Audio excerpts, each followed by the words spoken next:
It's my very great pleasure to be speaking with Dave Donovan, otherwise known as the Distributist, whose YouTube channel I have to highly recommend to everyone, not just people on the right, but people on the left as well.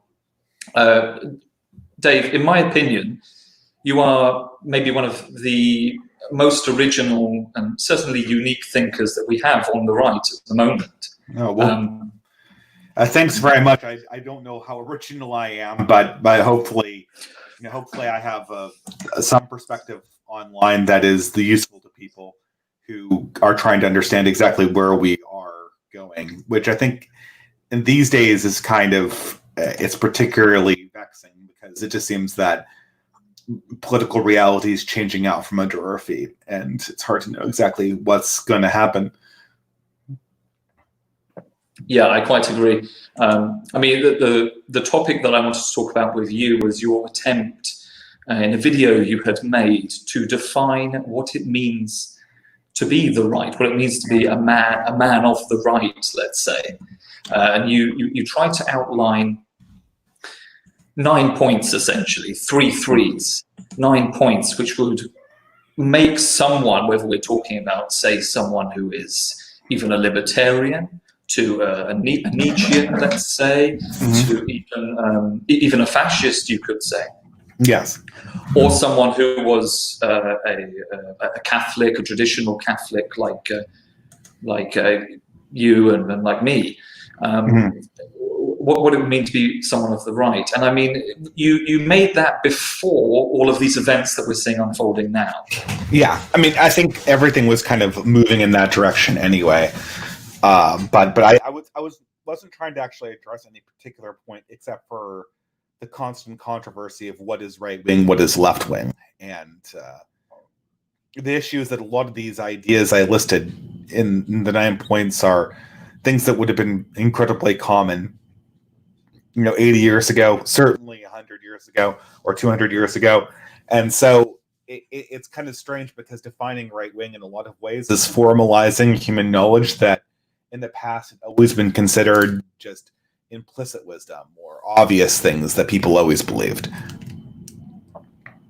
Yeah, I quite agree. And I think as we go through those points and talk about it, people are going to say, well, yeah, that's kind of obvious. That's intuitive, really. I mean, we kind of know that's what the right is in a sense. Nevertheless, I mean, the reason I think your thinking is so valuable, it's not just because I think you have great insights in a lot of ways. Certainly, I advise anyone, not just people who consider themselves to be alt-right, but I would invite everyone to go and look at the series of videos you made, which were just your musings on the alt-right. What are the problems with it politically? Oh, I know, but for me, it's a great example of the unique insights that you bring, which are just sorely lacking in any political discussion whatsoever. And I feel that you did the same thing. I'm not sure if you are an engineer or something like that, but certainly I thought that you brought. Okay, well, okay, there we go. Charge that. I know it's kind of like obvious in my approach is that I come from things from a system point of view, but I am indeed an engineer for my crime. Well, for me, it was obvious. Just the systematic way that you try to break down what it means to be on the right, and I think that something. Well, actually, I wanted to ask you, why did you make that video? Why was it important for you to define what it meant to be on the right? Because certainly you're not just coming at this from a myopic view of being a traditional Catholic and being a distributist, with which I have a lot of sympathies. And I was kind of expecting you to go down that route, but you were very pragmatic, I want to say. So why did you make it? Be quite honest, I don't really remember. I have a new child and I operate on very low amounts of sleep, so I feel that a lot of I sympathize totally. Kind of going. I think it was because of I was kind of coming in contact with a lot of people who were talking about the right from a left-wing perspective, and it was just I was kind of irritated to constantly hear about what right-wingers believe from their enemies. And I kind of wanted to just say, okay, like this is what I feel comfortable saying is right wing, and this is what I feel comfortable saying is not. And it's not simply like what I like. For instance, I'm not a fan of Adolf Hitler, but Adolf Hitler was obvious. I mean, I also kind of feel like irritated. I get it, right? I get it. Like, you know, Hitler was a bad guy, and I think that the right wing has a lot of good ideas. So you want to say that Hitler wasn't a right winger, but he obviously was. He obviously was. And so I kind of was irritated about these constant discussions about what is right wing. And I just wanted to try to get a definition down on paper. And that was sort of the result of those efforts. But I don't know. I mean, I think a lot of people would probably have some contentions about the things I outlined. I think mainly it was because of critics like Professor Matt McManus and stuff like that.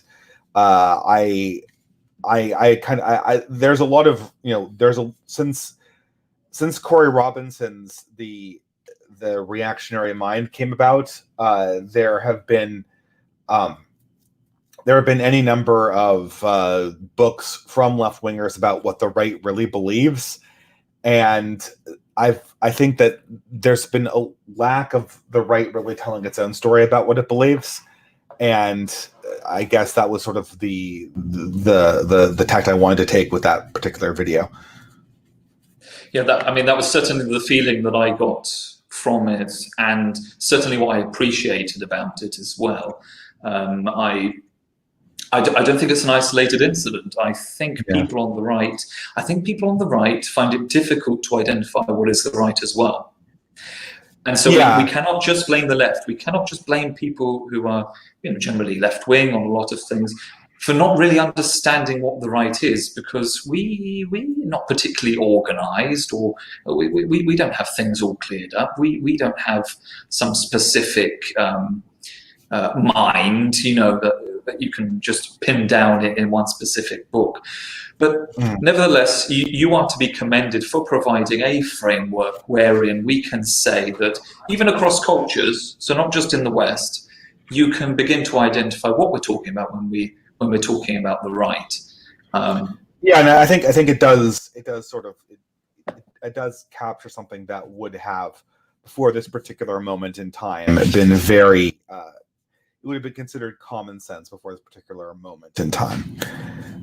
So that's something that I think is worth kind of recognizing in this whole thing. I guess Academic Agent, who's another YouTuber, he said that the reason why it's so hard to define right wing is that it is more or less a negative position. What's historically unusual is the left. And so the people who react to this historically unusual phenomenon are called right-wingers. But, when you look at the right in totality, there are very few positive concepts that are available to us. Outside of and Molbug has sort of an idea of right-wing that's sort of broadly temperamental and historical. But inside this negative idea, you can ask what positive ideas are specifically in opposition to, even though they're very, very common historically. And the video is my attempt to get to what those common positive ideas that are historically normal, that were sort of implicitly believed, that the left is either in direct or indirect opposition to. And that was sort of the video I made. Yeah, and something else I liked about the video was that you did a good job of just putting these 9 points, which we will get to, don't we? Putting these 9 points, which are, again, positive things, which people on the right seem to be affirming. And also, you talk about things that they would affirm. So in the public discourse, let's say, they would affirm these things. But also you talk about the way the right behaves. Political behaviors, you could say were right wing. I like that very much. I don't know if you've got something to add there before we launch into talking about these 9 points. No, not really. Go ahead. Okay. Well, the first three, well, you're talking about certain axioms. You're talking about certain metaphysical assumptions that people on the right generally make about man, about the nature of man, about the teleology to life. So there would be an end to man's life, and also there's a communal, a societal, collective, if you will, aspect to that as well, whereby we're not really discussing rights. We tend to want to focus on what are the duties that accompany rights that we have in our normal discourse and our normal everyday social life. Now, immediately hearing that, I mean, it sounds very Platonistic. You're talking as though there is such a thing as the good life, and even a good death, I think, is a point you had on there, which is an important one. And there are virtues, that, you know, because there are ideals that we can approximate. We also hold each other accountable in our social interactions, in our rituals, our customs, etc., etc. I mean, this sounds very Platonistic. I mean, this is something that you would tend to see accompanying religions, really. I mean, as a Catholic, I was looking at those and I thought, well, I mean, this is really getting at the crux of what I believe. I mean, can this really be something that I'm sharing with the Nietzschean, let's say? Well, that's a good like point. that? That's, you know, I think that the Nietzschean, the fits aren't perfect across all people who would be on the right. I don't think Nietzscheans necessarily have this strong concept of teleology. As a matter of fact, I think most people who follow Nietzsche would probably reject that.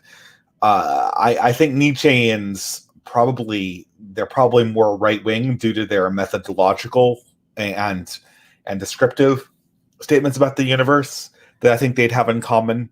I think that the moral axioms are things that probably mark the Nietzschean as more of a progressive, or more progressively, or more post-Enlightenment minded.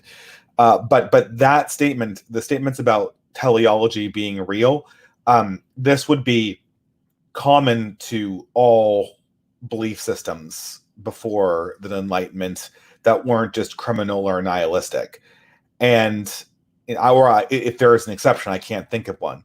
And I think they sound Platonic when we try to express the ideas in terms that we don't consider to be religious. I think this is more or less a function of how the left developed historically. If you say something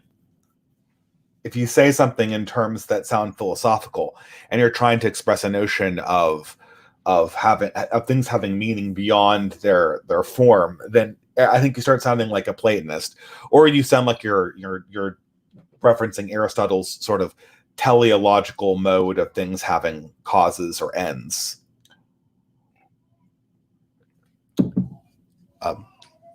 Yeah.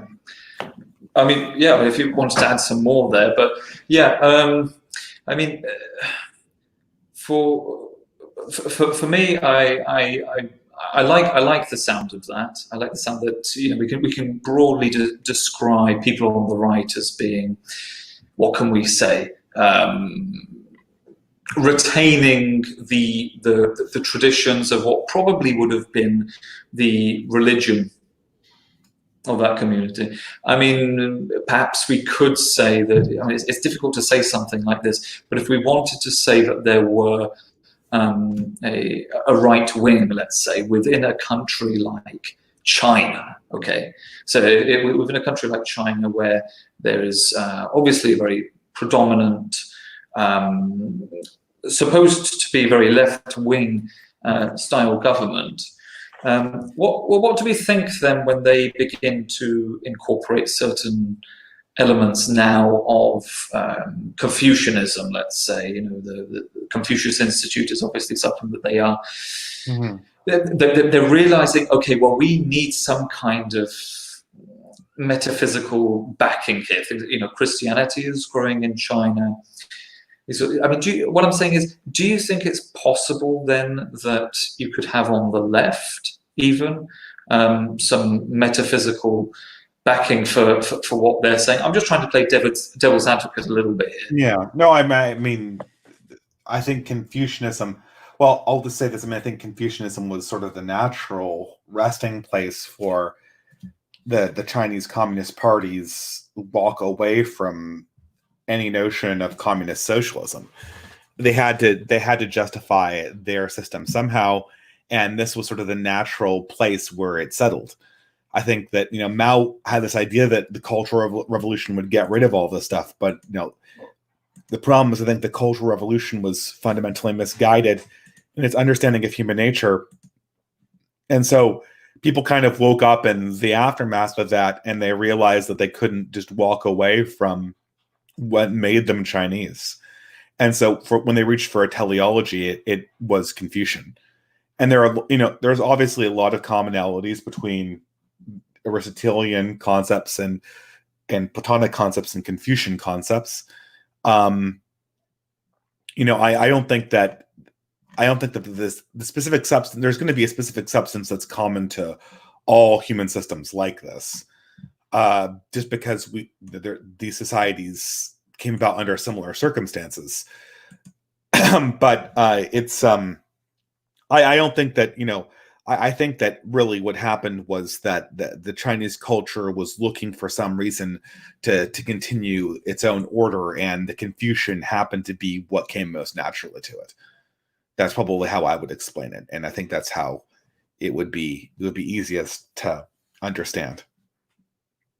Yeah, I tend to agree with you. I think it's simply axiomatic, as you might put it, that we, naturally, as a matter of discourse in our rhetoric, it's unavoidable that we will be behaving as though we have meaning. The person you are engaging with in discourse has some meaning. That there's some comprehensibility to the universe. There's such a thing as truth. All of these different things, these qualities, if I can put it that way, these qualitative realities, this realism.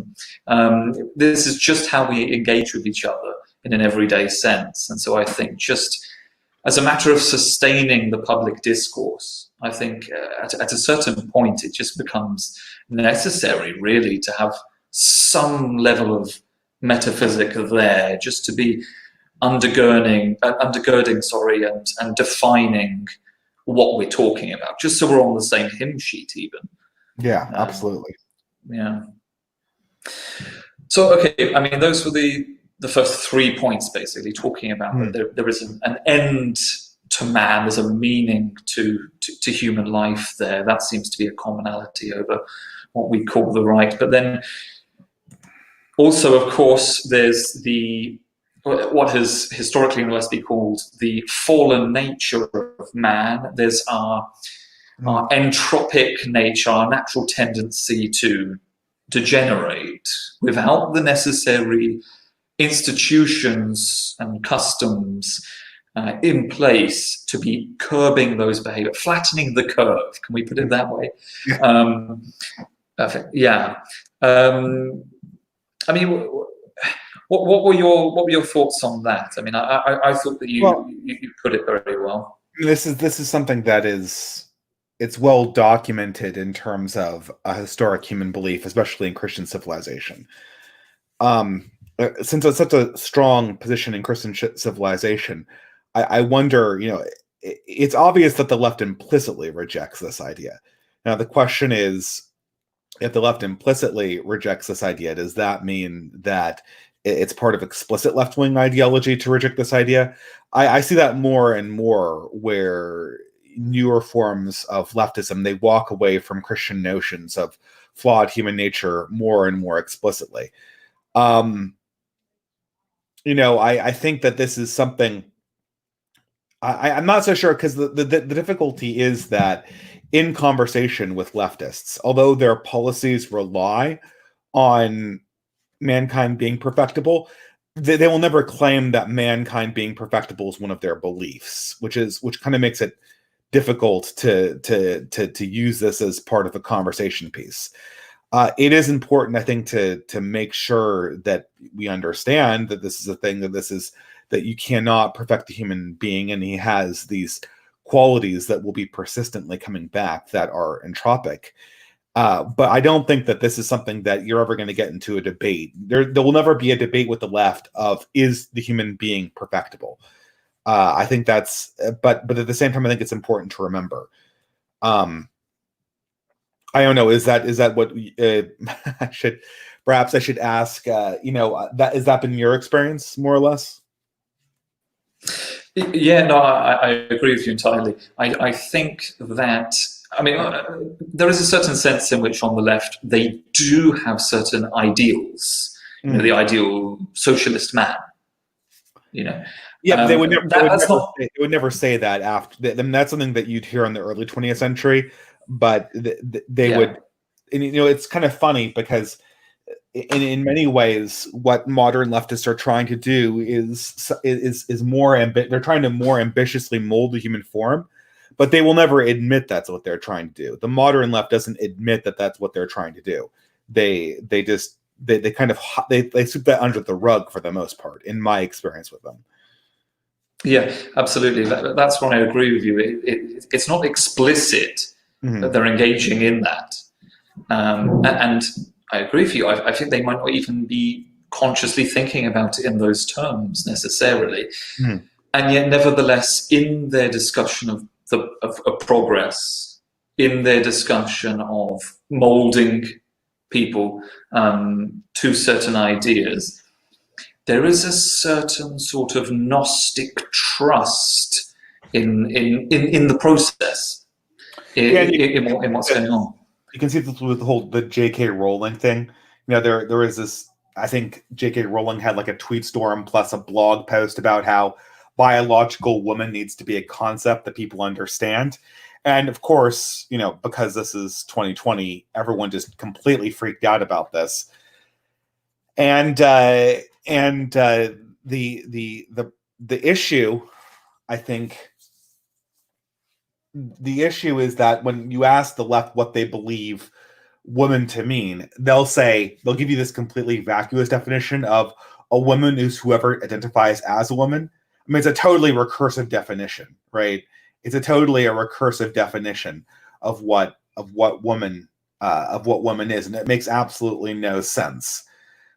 They also kind of simultaneously, I mean, they say they want to, what J.K. Rowling was asking for was not even what Catholics would say. She's not saying that, trans women shouldn't be considered women in some social sense or treated like that, which is something that I might say is a reactionary. She was just saying that we need to have language to talk about women who are biologically women. And the funny thing is, although the left on paper claims to support this, in actuality, they do not support this. They don't want to have an easy to use word where you can talk about adult human females. They want all the words that aren't scientific, that are used outside of a doctor's office, to only ever refer to the social category. And this kind of what happens when you do this is you get kind of this notion of what you're talking about as being like what you were saying, this sort of completely Gnostic concept where this person has an identity that's totally detached from their lived reality and the physical reality of their form. And it's almost, I mean, if we're properly describing this anthropologically, we can only understand this as a religious phenomenon, which doesn't make it bad. But again, the left doesn't know it's doing this. The left, this is sort of part of what I'm saying, right? Like the left is talking about creating a new concept of man. They are actually creating a new religious prescription, but they don't understand that's what they're doing. They don't have enough self-awareness to understand that's what they're doing. And so we have to play this little game where, the right has a principle that it's arguing for, and the left doesn't even understand that it is on the opposite end of this discussion. It doesn't perceive itself as having a contrary principle, because essentially it has vetoed the right out of the conversation that it's having for the most part and in most circumstances. Yeah, absolutely. You went exactly where my mind was going, where I wanted the conversation to go.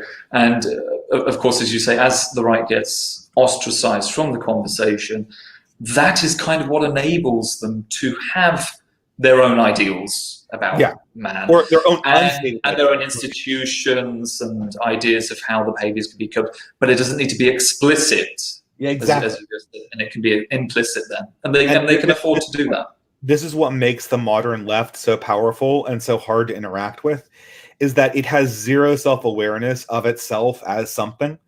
There is this. I don't want to bring up a cheesy movie, but there's a movie called Starship Troopers in that came out in the 90s. Obviously, it's a satire of right-wing fascism and authoritarianism.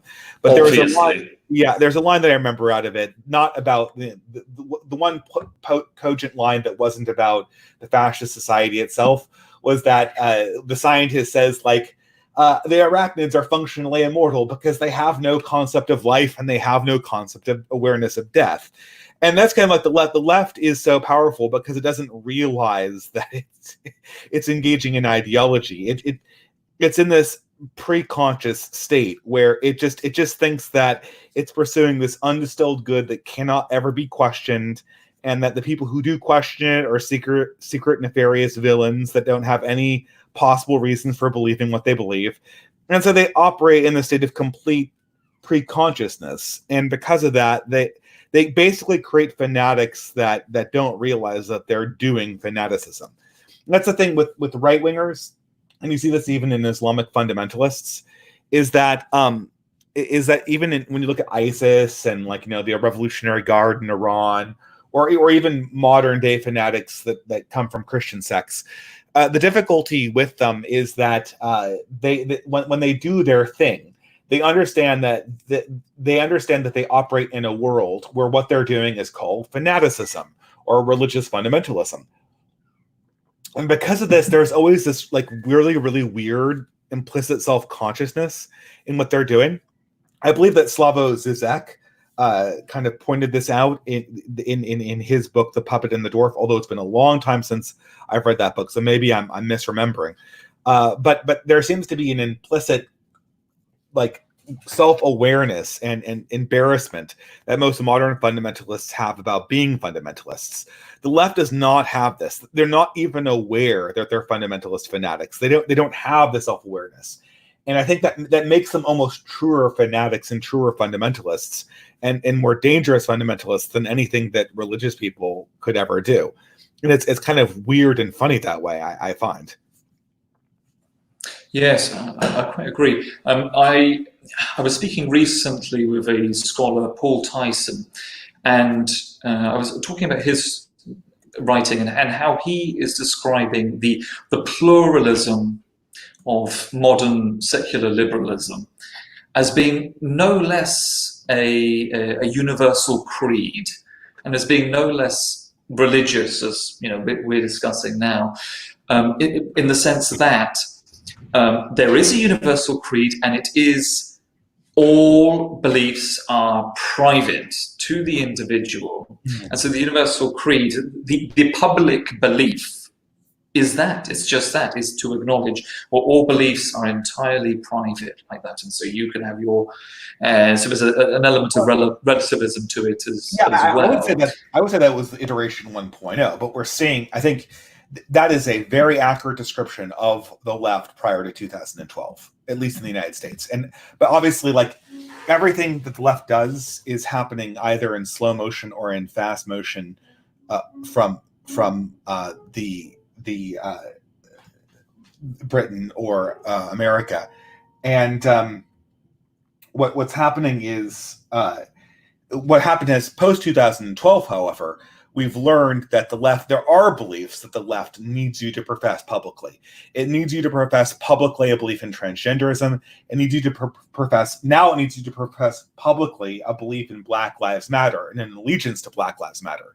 And since Black Lives Matter shares funding with the Democratic Party, it's even worse than that. In America, adherence to Black Lives Matter is essentially a loyalty oath to the Democratic Party. It won't admit that, but that's what it is. Give me 1 minute, and I'll be right back. Thanks. No problem at all. I'm guessing that this is family related. I can relate myself. I have had to ask the wife and children to not be so noisy upstairs, otherwise you would hear what would sound like a stampede going along above me. I'm sorry about that. I'm back now. No problem at all. I entirely understand. No problem. Yeah, but I think that the sort of weird thing that the weird place we are in now is that this we are no longer in a state like you have to profess non-belief in public or you can't profess beliefs in public. Now the left is going, well, yeah, we do have beliefs, and here are the things that you have to profess in public in order for us not to cancel you. Yes, it's strange, isn't it? Again, I'm trying to keep in my mind. I mean, I'm playing devil's advocate. I'm trying to say, well, don't the left sort of believe this? Don't the left sort of believe that? And yet, there is nevertheless still a very clear difference, because as we get to the next points that you've made, you say, well, on the right, there would generally believe. There will generally be a belief that where there are institutions, in order for them to curb degenerating behaviors, they must be prioritizing human uplift, prioritizing living the virtues. So not living a comfortable life, not just an easy life, not luxury or anything like that. So there we see the sort of Roman Stoicism and later the Christianity and these influences that were meant to sustain civilization.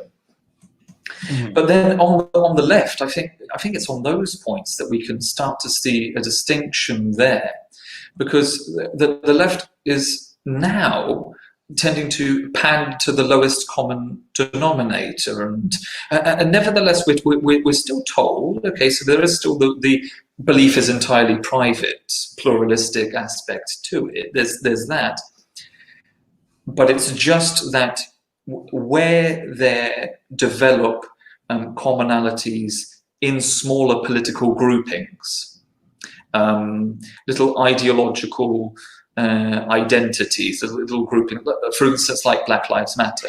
Mm-hmm. Regardless of how they might have been manufactured, perhaps, by certain elite groups, whatever. I'm not saying that is the case, but it could very well be.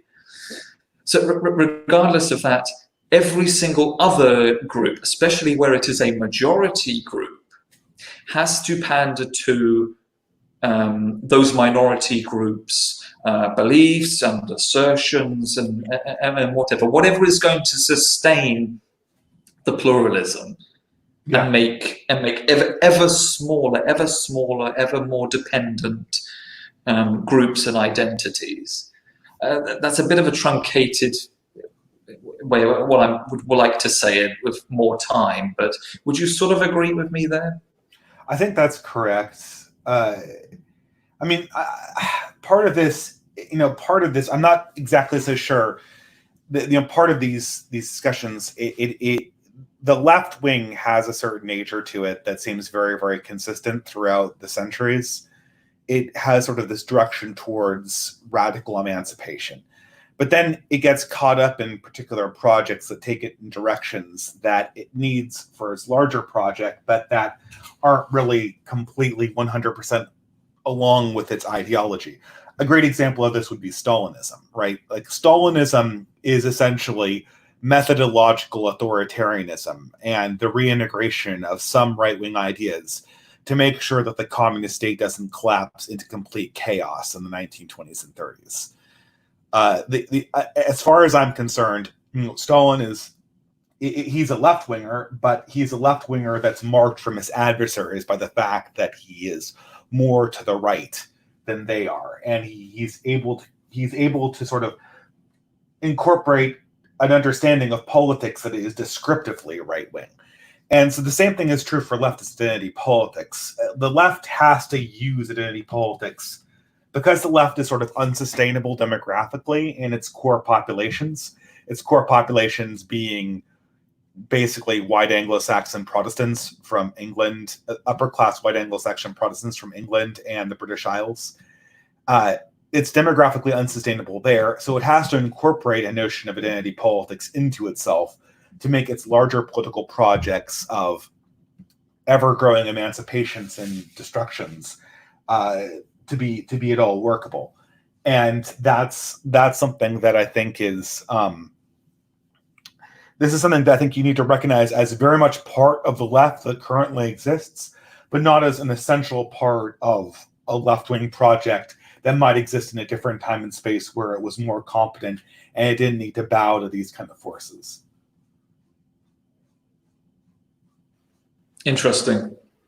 There's a lot that could be said there. Nevertheless, I want to continue addressing the points, because I do think that those last 3 points of your 9 points are really the ones that can be said to separate the right properly from the left. I don't know if you would agree with me on that, but I was very interested in those points, because I think there you see the point made about there being hierarchy in society, and so generally there is this behavior and oftentimes a more explicit acceptance that there will, in an organic society, if I can put it that way, naturally there develop hierarchies. So on the right, we would tend to see more of an acceptance of them, certainly in terms of things like monarchy, long-standing monarchies and things like that. Or certainly in religious institutions, you know, we're both Catholics, so there's that there, obviously. Yeah. And so just accepting that as is, then they can develop more of a focus on, okay, well, at every level of this, there needs to be some skin in the game. However that's achieved, whether that's going to be achieved through some degree of subsidiarity, certainly some kind of decentralization, some sort. Yeah. In order to then put greater responsibility on the men, the leaders of the different levels of society, something like that. And so I find it interesting then that you point to a figure like Stalin and say, well, he was a little bit more to the right of the others. I mean, when you say that, do you think it was in that sense as well that he was, or? My main question to you, by the way, is still, do you think that it's those points about the hierarchy, the acceptance of it, that sort of thing, that really distinguishes your 9 points from the left? Yeah. The things that are the most obvious are going to be the methods. Like that's gonna be the thing that actually where the rubber meets the road, right? So if you look practically in politics, the left likes systems that are, I guess you could say that both the left and the right like distributed systems in a sense, but the right likes distributed systems where it's really, really easy to see where the power terminates, and the left likes distributed systems where the power kind of gets dissolved into the background in a loose kind of way, right? And so you see in this distinction, like there's a fundamental difference between what a leftist considers a utopia and what the rightist considers a utopia. I know tons of right-wingers who like the idea of making their own colony of people. But I don't know a single right-winger that looks at the Capitol Hill Autonomous Zone, which is very close to where I used to live in Seattle.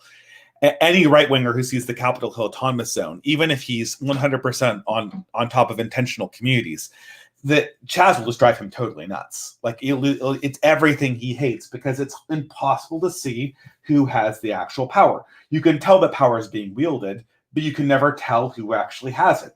And to a right winger, that just drives it drives me absolutely positively insane. I I can't stand it. And this is sort of a core difference between right and left in how it methodologically pursues things. Yeah, I don't know why the imagery has come into my mind that I find that leftists they tend to think that humans are a little bit more like cats. Yeah. And on the right, we tend to think humans are a little bit more like dogs. Yeah, no, actually, that's a great example, right? Like, it is cats versus dogs, right? Like, the left wants everyone to go off and do their own thing. The right wants us to, like, pack up. You know, it doesn't matter if your, like, colony of cats is 5 or 20 or 50. Like, there's the same kind of radical decentralization and disorganization. Whereas in the right, you know, the pack is, in some ways, more formalized. Yeah, absolutely. I'm a little bit torn there because I've actually grown to be more of a cat person. Well, I'm owning a cat's fun, but I think I don't know how much I'd want to be a cat. I guess maybe it would be. I think the thing is that cat society, as we know it, is cat society that's fundamentally parasitic off of human society, which is well organized. I don't know how much stray cat societies would be very much fun to live in, regardless of what the musical Cats might present them as. Even the musical cat, most recent musical Cats, just made me kind of want to run screaming. Maybe it was more of their makeup job than their inclination towards chaotic social organizations. But still, it didn't feel right. Something didn't feel right in a very radical way. I took one look at it and I didn't want to say anymore. But I'm finding that everything that we're saying now, we could also be saying about the Chaz, about the Capitol Hill Autonomous Zone. Yeah, I think so. We look at it, we want to run screaming, you know, as you said. Yeah, and also it seems also very parasitic. You look at the garden that they've made, and I kind of want to believe that they have actually built this little mess basically on some cardboard and put a few pots there, and they somehow believe that, you know, this is going to be feeding it's a lot so of people funny. in this town. I walked by that field so many times. I think I even played like a pickup game of soccer there once. Like, I've walked by that location so much. It's not a very big field, and I'm thinking, like, you're trying to grow crops there. Just because it's so funny when you can literally have memories of yourself walking by the area.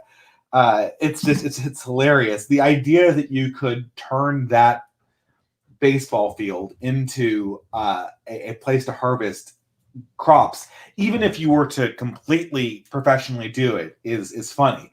But the idea that they're doing it in this way where they have like they're growing them on dirt that's on top of cardboard, so they don't have to uproot the topsoil. It's hilarious. I don't know. Maybe it's sad, but it's really strange. It's really strange. I don't know what to say. Yeah, well, I quite agree. I go from one feeling of, you know, just being mortified and unable to look away to just finding it hilarious, really just being in hysterics about it, not being able to control my laughter.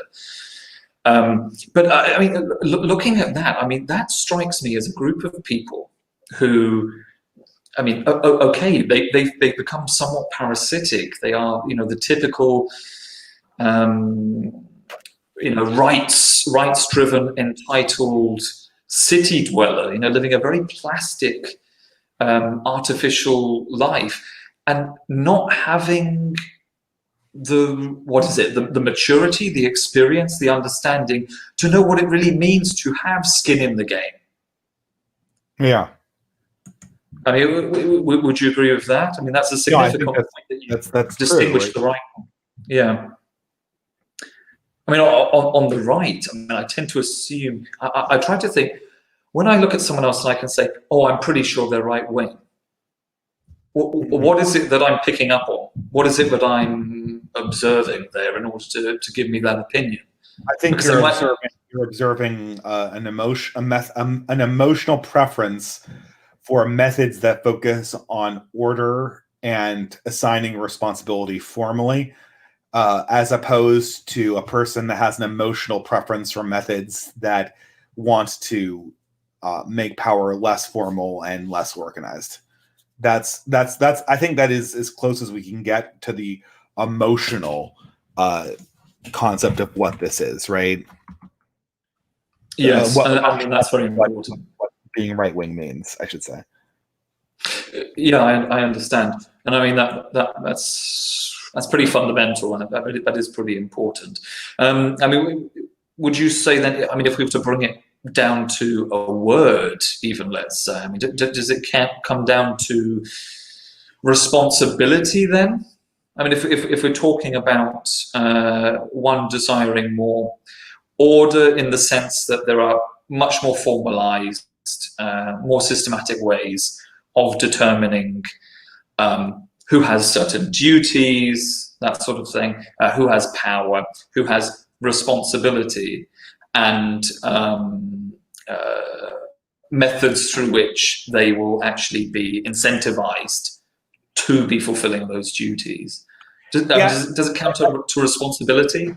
I think it does. I think it comes. I think that the right wants to have promises that are made and kept, and the left wants to have promises that aren't made or kept. This is actually something that G.K. Chesterton points out in his Orthodoxy, and he says, like, whenever I go to a radical, I ask him that if in his utopia that he imagines, would I have the freedom to bind myself with an oath?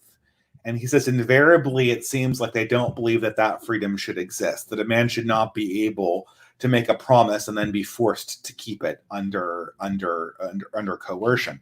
And I think in that sentence, G.K. Chesterton gets to the heart, of what lies behind the right's preference for formalism. They want to have promises that are made and that are kept. And this is this is something that I think is you'll see this again and again inside right and left wing methodologies and preferences. I'm kind of grasping for where I was going with this. I don't know. I think I would say this though. The right, and we say that the right wants formalized. They want formalized notions of where power leads, and I think that this is somewhat true. I can imagine a right wing that says, okay, like this power relationship is informal. For instance, like the power relationship between man and wife is informal. But what a right winger wants it to be is they want the relationship to be well understood, and they want the obligation to be well understood. So it can be as informal and poetic and religious as you want it to be, as long as somewhere inside that poetic language you use to describe the bond, the people come away with a common understanding. And I think that's because right-wingers want debts to be made and paid back. I think that many right-wingers understand that sometimes debts need to be forgiven, right? There needs to be forgiveness. I'm a big believer in debt forgiveness.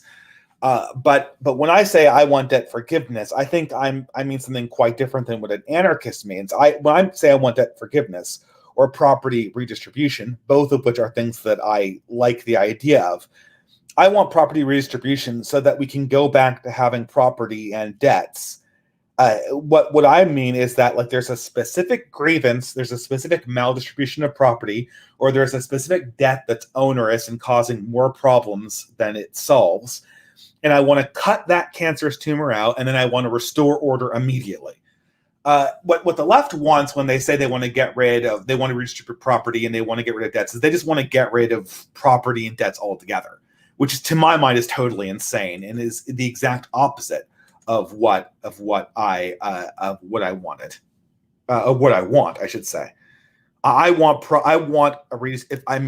know if this is possible, and the people and Catholic conservative capitalists are very right to make this critique, and the onus is on me, and the onus is on me to do this, to prove this, but I need to the onus is on me to prove that I can reestablish property once I redistribute property, right? Or once we redistribute property or forgive debts. But that is sort of the balance of the problem. The right winger wants debts and property to exist. They want promises to be made and kept. The left wing just wants to destroy all debts and promises. So I have to go in 3 or 4 minutes. So maybe we should kind of wrap this up. I unfortunately have a really, really hard stop at 12 o'clock. Okay, no problem. I mean, thank you so much for your time. I did say no keep problem. you for an hour. Obviously, these things, some days are a little bit harder than others for me to make, and this happens to be one where I just have a really, really hard stop at 12. No problem at all. I mean, I only had one small question for you remaining, which is that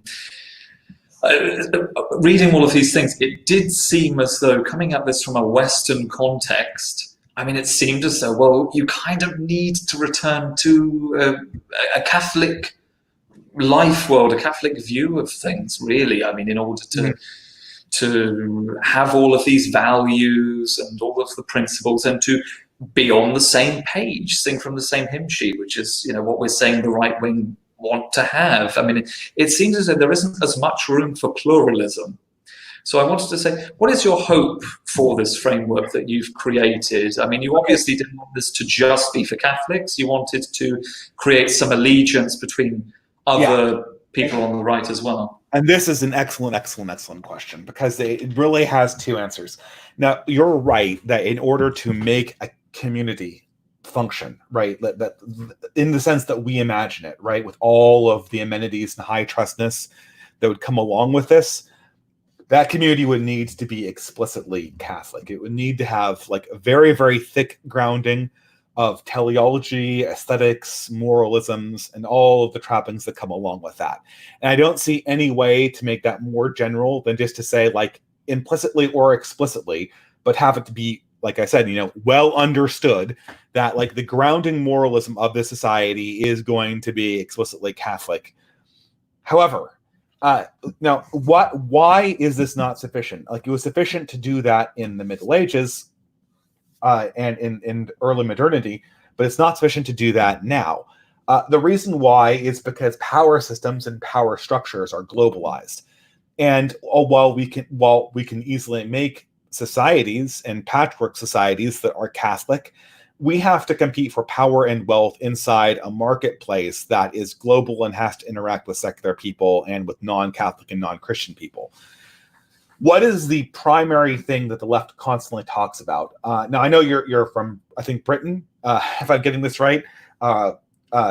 It sounds like you have an English accent, but I am south of England. Yeah, south of England. Yeah. South England. Yeah, I don't hear the Laura Towler Yorkshire lilt, so it must be somewhere in the south. In America, at least, the thing that all leftists can be identified as politically and contemporarily, every single leftist that is a leftist of any variety is intersectional. And if you are not intersectional at this stage, you're just off the team. I'm in contact with a number of heretics on this front. I'm not going to mention them by name, but many of them are British. They are. Some of them are out and out communist Marxists, but because they're not intersectional, they've just been kicked off of the team, the leftist baseball team, by their leaders. And that's because intersectionality has been the most important concept that's come out for the left. Now, you might ask, like, what is intersectionality? Well, intersectionality creates sort of the priority list and the common language of the left. If you look at intersectionality as a theory, it's actually pretty vacuous. All it says descriptively is that intersecting identities intersect. Everyone's known that since the beginning of time. It's the stupidest, most obvious thing ever. But why is intersectionality so utterly important for the left? If it's a vacuous concept that is almost not even left-wing, why is adhering to this so important? Well, the reason why it is because intersectionality is the common linguistic framework that keeps the Marxists and the feminists and the Freudians and the third world nationalists and all the other and the LGBTQ liberationists and the anarchists. It keeps all of those groups that have different political goals and different ways of describing their struggle. It keeps them all working off of the same page. It makes them all talk in the same language. And it means that they all they all have the same political priorities, and they can fight as one unit. So when they fight against another right-wing faction, that right-wing faction is horribly divided by ideology, or it's not very thick, and the left can come out with fanatical pronouncements right away that are 100% on point and on topic. And that's because they have a common language. And this has sort of been my attempt. This is a first draft attempt. I don't think that this video is set in stone.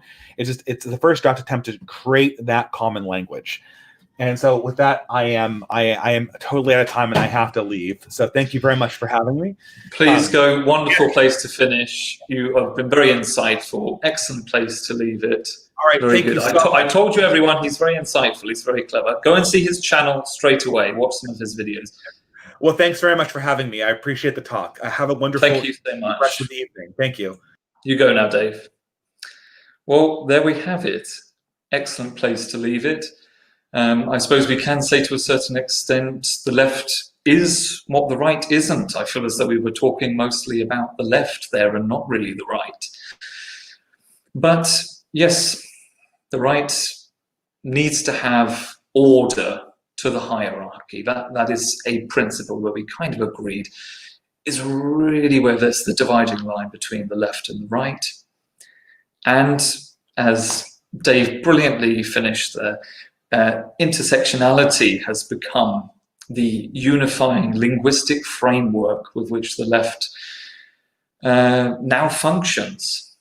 And you have to get with that program or you are off the team. What do we have, I wonder, if I could leave you with that question. What do we have as an underlying framework in the West when we talk about the right? Would you agree that it is pretty much a Catholic one, as Dave has hinted out there and as I've suggested? What do you think? Maybe start some conversation in the comment section. Thank you for your time. Thank you for listening. Please, if you like the video, please like it down there. Please subscribe, and hopefully I'll produce some more interesting content for you. Thank you very much and take care.